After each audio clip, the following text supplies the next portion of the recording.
What's up, everybody, and welcome back to another video from the Scalar Learning channel. And today we are talking about something that is so important for so many students, especially students that are taking the SAT or the ACT. And we are talking about financial aid. So today I want to share with you as many tips and strategies as possible to get money to go to college so you don't have to bear the full burden of that massive tuition expense. So today I have with me Ken, who is an expert in financial aid. So without further ado, Ken, welcome and thank you for joining. Thank you. Thank you for having me. Absolutely. So first of all, so people can get an understanding of you and your background and how you have such an expertise in this area, tell us about yourself. When I was in college, I worked in the financial aid office as part of the federal work-study program. And I got to learn everything there is to know about how financial aid works. And I got to use that information so I could graduate from college 100% debt-free. And so after I graduated many, many years later, I always thought I should write a book because I can really help people. And during the pandemic, I put my filmmaking skills to good use and I actually created a video masterclass on how to do it. Got it. Awesome. So this is awesome. We're of course going to let people know where they can find that masterclass and all those resources that you've created.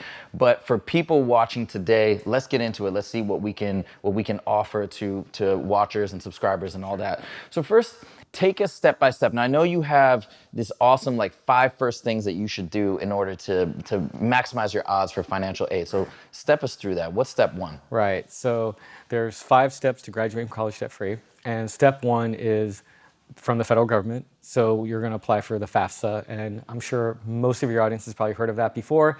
They fill out the FAFSA form, which stands for Free Application for Federal Student Aid. As it says, free. It's always free. You should never pay for it. And it's basically just applying for the Pell Grant from the federal government. But there's also other forms of aid from the federal government, but you have to fill out the FAFSA form and then get the Pell Grant first. So that's number 1. And just tell me, because I don't know either actually, what is the Pell Grant? So the Pell Grant was named after Senator Claiborne Pell, and it started in, I want to say 1972. Well, it originally was 65. They had the Higher Education Act, which helped people get money for college. And then in 1972, they created the Pell Grant. And it was basically the government saying, hey, we want to help our populace get to college. We realize it's expensive. And so the government is giving money so you can go to college. Got it. And for this, we'll provide the link in the description below so you guys can click on it and check that out. But where do they go to fill out this initial application for this first step? You can go to studentaid.gov and fill it out online. You could probably get a paper copy if you want to, but it's all pretty much done online now. And yeah, so you just go to the website and you follow the instructions basically. And if you're still living at home, you'll have to get your parents to fill out their financial information. And is there limitations, for example, can international students also apply, or do you have to be based in the US? You have to be a US citizen or at least approved, to be here in the country. If you're not a US citizen, you don't have a social security number, anything like that. It's not that you can't get it, but it's going to be extremely difficult. It's basically for US citizens. Got it. Okay, awesome. So that's step number 1. Now can you take us into step number 2? Sure. So step number 2 is going to be your state government. And so you're going to start with your home state. And if you want to go to school, most states offer some sort of financial assistance to its residents, especially if you're attending a public school. So for example, if you live in California and you're going to go to any of the California state schools, they offer some sort of assistance. And you'll have to check with the California State Department of Education. And regardless of what state you're in, same kind of thing. If you're in Massachusetts, New York, for example, if you are a relative of a victim of 9/11, you can pretty much go to any city of University of New York school for free. So that's a grant that they offer. If you want to attend an out-of-state school, then you're going to want to contact both the state that the school is in and then your home state and find out if they offer any sort of reciprocity agreement. A lot of states have agreements with other states that say, hey, if you send your students to our school, we can send our students to your school. It's trade, and they give you some sort of either in-state tuition or some sort of discount for that. So you have to check for that. And they always offer, well, they don't always, but a lot of times they'll offer some sort of grants, things like that vary from year to year. If you find that your state doesn't offer anything, then contact your state representative and say, hey, let's start a program. And they represent you, that's their job, so there's nothing wrong with you doing that. Now, when we talk about contacting the state, do you have a preferred method? Do you recommend people send a letter, send an email, have a phone call? What is your recommendation? I would call the State Department of Education and I would find out what they have to offer. The website isn't always going to be up to date and accurate. And when you call them and they say, oh, I don't know, or they can't give you a complete answer, then you're always going to say, well, who else can I talk to that might know? Because then they're going to say, oh, well, you could try so-and-so. It's kind of like you have to be a detective. And so you have to never leave with a dead end. You always want to have the next, where you're going to go next after that. Got it. Okay, so we got those first 2 steps down. And again, like I said, I'll provide those links in the description below. Take us to step number 3. So step number 3 would be merit aid, or also known as institutional aid. And this is money that comes directly from the school itself. And it can be for any reason that the school deems important. So it could be athletics, it could be music, it could be anything. And so it's something where you have to kind of look at yourself and say, well, what am I good at, or what things do I bring to the table? And they might offer some sort. It could be academics. A lot of it's academics. So if you have a high ACT, SAT scores, they'll offer money for that.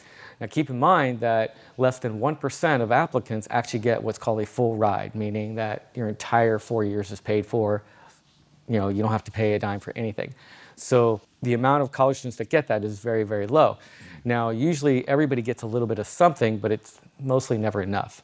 And that's one of the biggest complaints I get, is that they go, oh, well, the school costs $38,000 a year and they gave us 5. And it's kind of like a slap in the face. It's like, well, what am I going to do for the other 34? Right. So now, of course, someone wants to give you $5,000, don't turn that down, but don't rely on merit aid as your only source of paying for school, because there's a really good chance it's not going to pay for nearly enough. So that's something that a lot of times is automatically, you will be put in the pool once you apply for admission, but other times you have to reach out to the school itself and say, hey, what types of merit aid do you guys offer? Okay, so that was what I was just going to ask. So for example, let's say you have high grades and high SAT scores. Is it sort of automatic, or is it something that, hey, maybe you have these, but they haven't given it to you yet, and you have to ask a couple questions? Or one of the biggest things that I get from parents is that they don't even know the right questions to ask. And that's something that I teach in my Masterclass, is being armed with the right questions. So when you go down to the school, because they're dealing with so many thousands of students every day, it becomes very redundant and formulaic for them. And so you have to kind of come in and disrupt that pattern and say, oh, well, what about this? And you ask them this question, and they go, oh, yes, here's what you need to do, because they're not going to automatically tell you that. Got it. And so we hear about national merit scholarships, right? Just strictly from the College Board.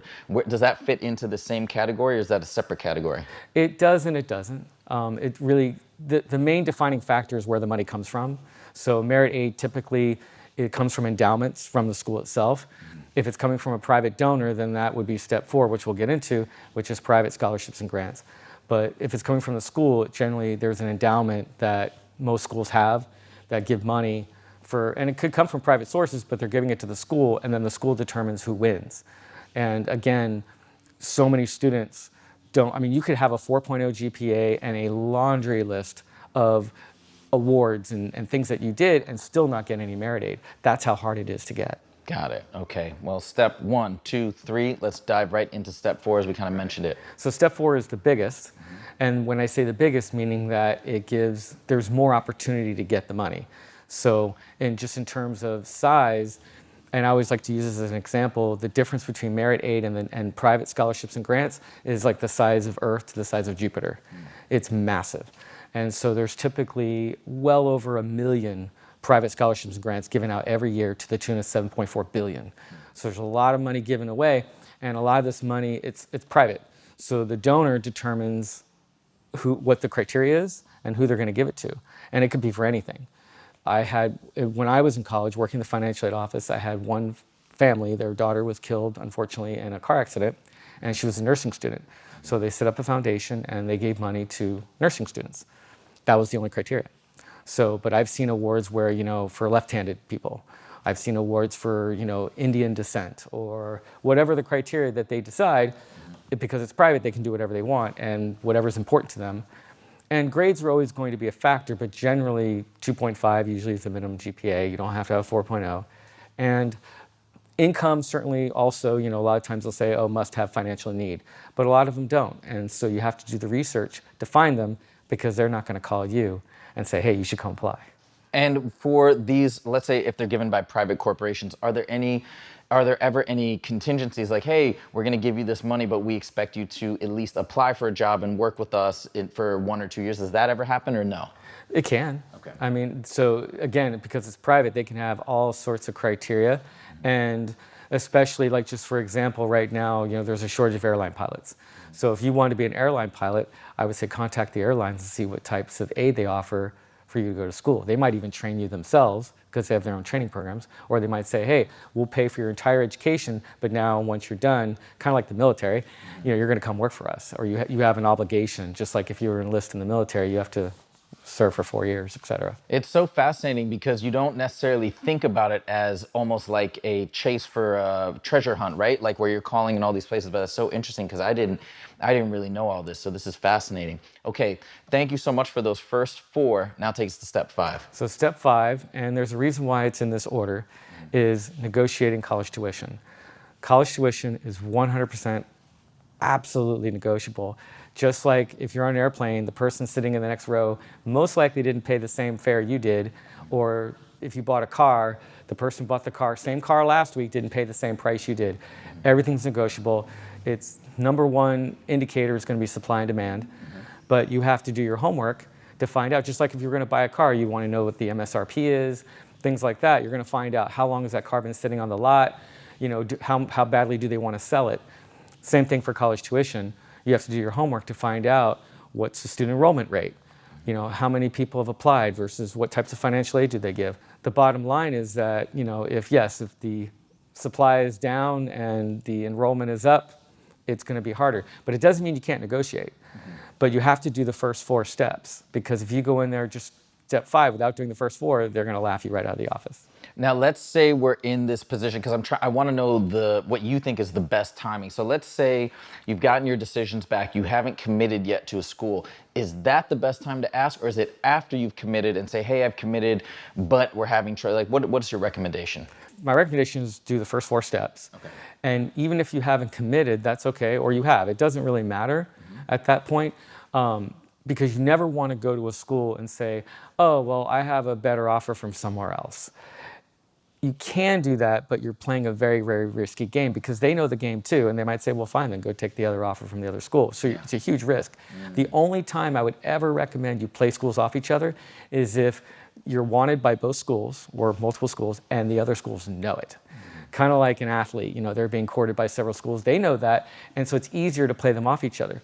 But if you're not in that situation, absolutely do not do that. Okay, got it. Wow, that's awesome. So you've taken us through the 5 steps. That's amazing. Thank you so much. Is there anything else you'd like to add? One last little tip or anything that you want to tell students? Hey, if you're starting on this journey, if you're a senior right now, this is what I want you to do right away if you haven't done anything yet. I always recommend you start during the summer before your junior year of high school. If you're a senior, it's not too late. It just means you're behind the 8 ball when it comes to searching, because you want to start searching for private grants and scholarships. They give awards, I've seen them as young as 6th grade. It doesn't mean you need to start that young, but even as a freshman or a sophomore, you can be looking, knowing that, okay, I can't apply for this yet. Maybe you find one you can, but the ones you can't, then you just make a note of it. So that way, then when you become a senior, you're not spending so much time trying to find the awards, you can just be applying. Right, got it. Thank you so much. This has been awesome. I really appreciate it. And I know this is just the tip of the iceberg, because I know you have a full masterclass on how to really go to the ends of the earth, right? Searching for financial aid. So if people want to check this masterclass out, how can they do that? So I would highly recommend them getting my intro product, which is the e-booklet. It's Insider Secrets to what the financial aid office won't tell you. Okay. And so they get that. It gives them a little bit more information. I actually have a video that goes over the 5 steps that's included with that. And then if they need more help, then I would absolutely recommend they get the masterclass. So they can go, do you want me to give them the website? Or? Yeah, what's the website? So it'd be payingforcollegedebtfree.com/insider_secrets. So if you guys didn't get a chance to write down that link, well, of course you can rewind, but we've also got all the links in the description below, so you can click there and go and learn how to graduate debt-free from college. So thank you guys so much for joining. I hope you found it helpful. I hope you found it useful. If you did like this video, make sure to click that like button. And if you want to see more from the Scalar Learning channel, make sure to click subscribe. Thank you guys so much for joining, and I'll see you in the next video. Take it easy.